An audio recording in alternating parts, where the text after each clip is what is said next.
Assalamualaikum warahmatullahi wabarakatuh. Selamat pagi, salam sejahtera untuk kita semua. Anak-anakku, berjumpa kembali dengan Ibu Ulfa. Hari ini Kamis tanggal 23 Juli 2020. Mohon maaf kemarin Bu Ulfa absen untuk tidak memberikan materi karena sesuatu hal.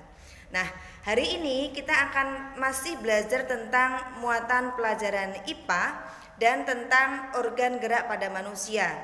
Khusus kita akan mempelajari tentang penyakit serta kelainan pada alat gerak manusia serta cara memeliharanya dan mencegah penyakit atau kelainan pada organ gerak manusia. Yang akan kita pelajari pertama kali yaitu kelainan pada tulang punggung atau tulang belakang. Jadi, tulang belakang atau tulang punggung juga bisa terjadi kelainan atau penyakit tertentu. Simak slide berikut ini. Baiklah, bisa kalian lihat pada layar, di situ ada 3 gambar yang menunjukkan kelainan tulang belakang pada manusia. Kita mulai pada gambar yang pertama yang ada pada bagian paling kiri. Itu adalah kelainan tulang belakang yang disebut skoliosis, yaitu tulang belakang yang harusnya tampak depan maupun tampak belakang itu terlihat lurus tapi dia miring, sehingga ini mengakibatkan ketika dia berjalan seperti kelihatan miring ke samping, punggungnya miring ke samping. Nah, sedangkan gambar yang kedua ini namanya kelainan tulang punggung yang disebut kifosis, yaitu kelainan tulang punggung di mana tulang belakang yang letaknya paling atas, yang ada di atas atau tulang punggung itu dia melengkungnya terlalu ke depan sehingga tampak pada penderitanya itu seperti membungkuk. Itu namanya kelainan tulang belakang yang disebut kifosis.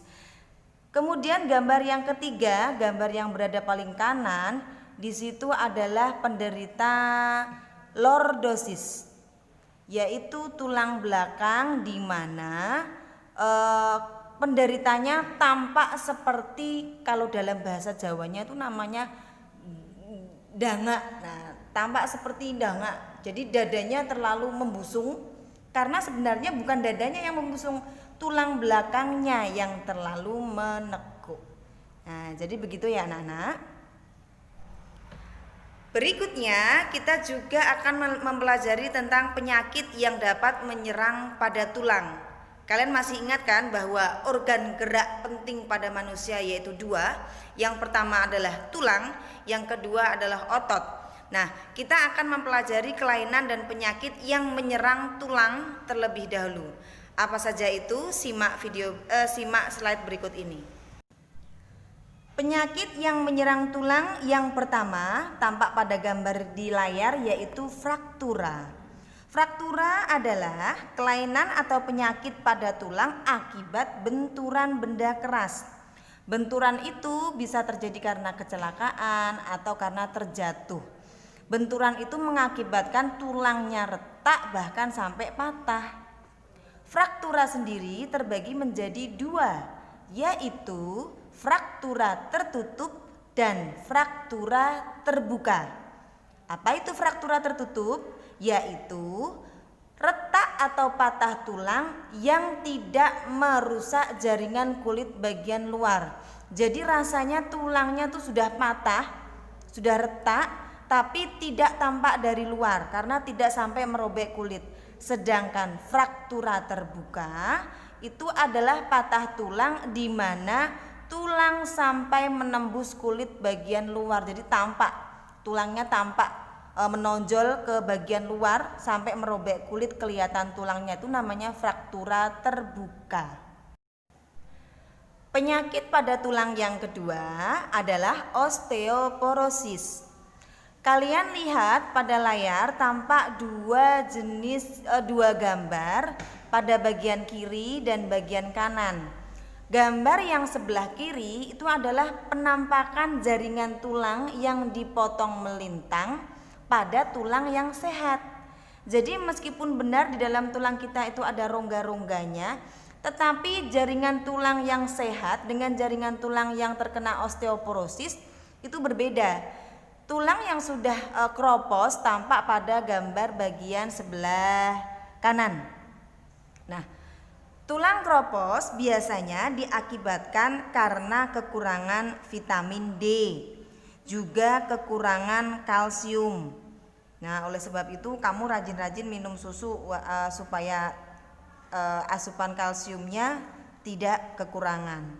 Nah, berikutnya adalah tampak pada gambar di situ akibat orang yang menderita osteoporosis karena tulangnya menjadi kropos sehingga tulang punggung bisa sangat rentan terjadi seperti ini. Pada gambar kamu lihat, ini biasanya terjadi pada manula atau orang yang sudah lanjut usia. Makanya kita kalau lihat di jalan itu sering melihat orang-orang yang sudah sepuh atau tua itu jalannya membungkuk. Itu bukan karena kifosis lordosis, bukan ya, itu karena osteoporosis. Penyakit yang menyerang tulang berikutnya adalah rematik. Ini sebenarnya terjadi pada persendian, bukan pada tulangnya. Jadi biasanya ditandai dengan nyeri pada persendian, bisa pada siku, baik siku tangan, kemudian lutut, bisa juga antar ruas jari. Jadi kalau penyakit rematik ini tidak segera diobati, maka bisa terjadi komplikasi yang berbahaya. Misalnya penyakit jantung. Karena apa? Dia menghambat peredaran darah di sekitar persendian. Penyakit pada tulang berikutnya adalah polio. Penderita polio akan mengalami kelumpuhan, itu biasanya terjadi sejak dia kecil. Bahkan ada yang dialami sejak balita. Lama-kelamaan penderita polio tidak bisa berjalan karena tulangnya semakin kecil.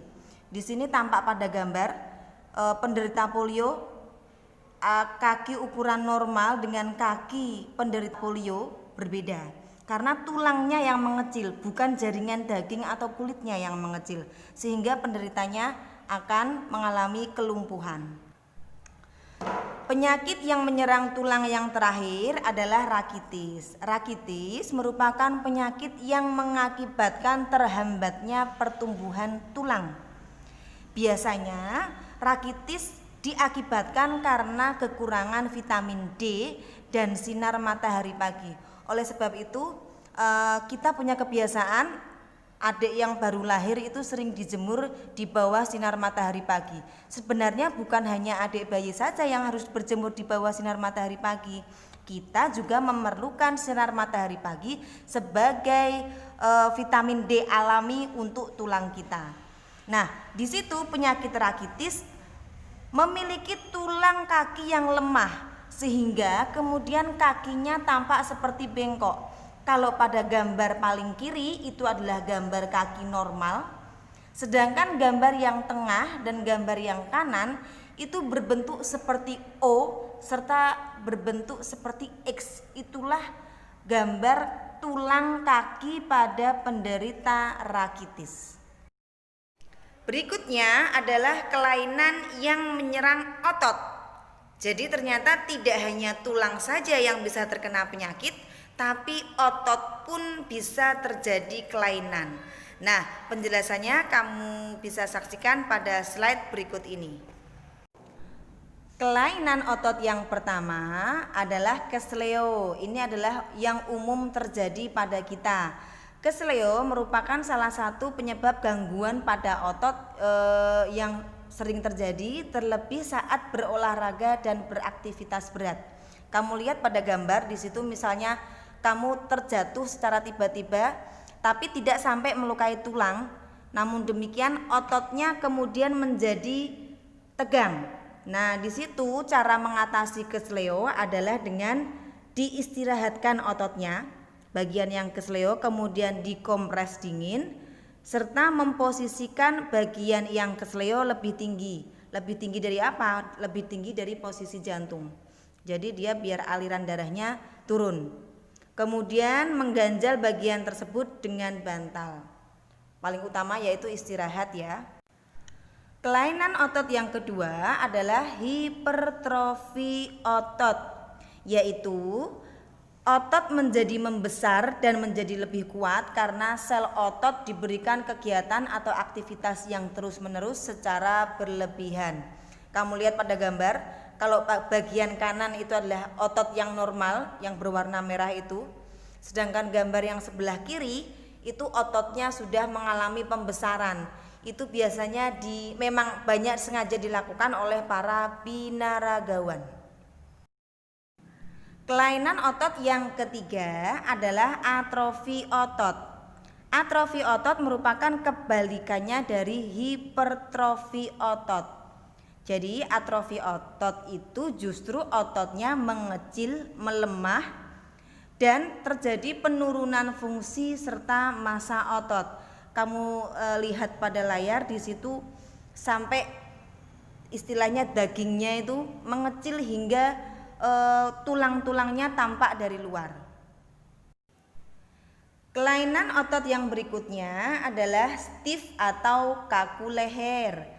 Kaku leher ini biasanya diakibatkan karena adanya peradangan otot trapesius leher akibat gerakan yang menghentak secara tiba-tiba atau biasanya karena salah gerak.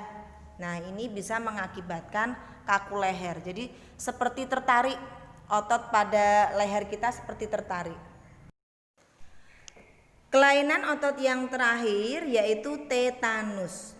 Tetanus merupakan kelainan otot yang disebabkan adanya infeksi bakteri Clostridium tetani. Tetanus dapat menyebabkan penderitanya ototnya menjadi kejang-kejang. Jadi tetanus ini terjadi akibat jaringan kulit yang terluka kemudian terinfeksi bakteri, bisa kamu lihat pada gambar. Makanya kalau kalian mengalami luka itu harus segera diobati, minimal diberi antibiotik untuk membunuh bakteri di sekitar luka. Gitu ya anak-anak.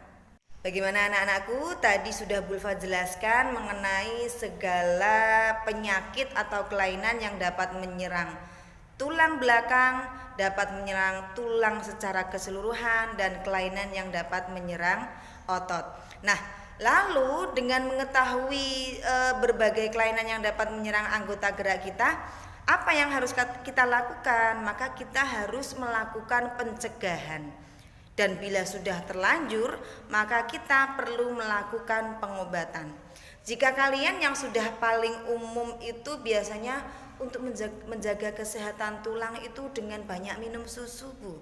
Nah, ternyata untuk menjaga kesehatan anggota gerak kita itu banyak sekali tipsnya. Bulfa akan sampaikan dengan slide berikut ini. Nah, bisa kalian lihat pada layar, di situ ada cara untuk mencegah terjadinya kelainan pada organ gerak manusia. Yang pertama adalah dengan memperbanyak mengkonsumsi sayuran dan minum susu berkalsium bagi ibu hamil, yang ditujukan untuk menghindari kelainan kaki X yang merupakan bawaan sejak lahir. Kemudian yang kedua, sangat dianjurkan bagi penderita agar terhindar dari artritis, sebaiknya selalu menjaga metabolisme asam urat dalam tubuh dengan membatasi makanan yang dapat memicu meningkatnya asam urat. Dan yang ketiga, agar terhindar dari kelainan lordosis, kifosis, dan skoliosis, sebaiknya melakukan olahraga secara teratur dan menghindari kebiasaan sikap tubuh yang salah. Contohnya dengan menerapkan posisi duduk yang benar, menyangga tulang belakang dalam keadaan lurus saat tidur. Dan ada pula yaitu dengan cara tidak membawa beban atau tas terlalu berat, karena itu memberikan beban yang berlebihan untuk tulang belakang. Yang keempat, agar terhindar dari osteoporosis, sebaiknya mengkonsumsi makanan dan minuman yang banyak mengandung kalsium dan diimbangi dengan olahraga yang teratur. Yang terakhir, yang kelima, agar terhindar dari rakitis, dianjurkan untuk banyak mengkonsumsi telur, susu, minyak ikan, serta berjemur di pagi hari. Jadi anak-anak, tadi Bu Ulfa sudah menyampaikan semua materi tentang kelainan pada tulang serta kelainan pada otot, serta cara-cara pencegahan serta pengobatan kelainan pada anggota gerak kita. Nah, materi yang Bu Ulfa sampaikan pada hari ini dapat kalian pelajari. Jadi Bu Ulfa minta kalian untuk membaca kembali LKS tema 1. LKS-nya ini, LKS tema 1 subtema 3 pada halaman 104 sampai 107. Di situ terdapat semua materi yang Bu Ulfa jelaskan. Kemudian kalian kerjakan soal-soal pada halaman 108 sampai 109, Romawi 1 dan 2, langsung di LKS menggunakan bolpen, dan kita akan koreksi bersama saat masuk sekolah. Anak-anakku, meskipun mengoreksinya Bu Ulfa besok saat masuk sekolah, jangan menunda-nunda pekerjaan.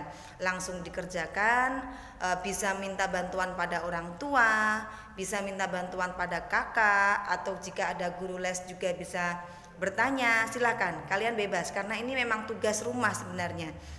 Tapi nanti setelah tayangan video ini, Bu Ulfa seperti yang Bu Ulfa janjikan kemarin, Bu Ulfa akan memberikan soal penilaian harian yang merupakan gabungan dari subtema 1, 2, dan 3 khusus pada muatan pelajaran IPA.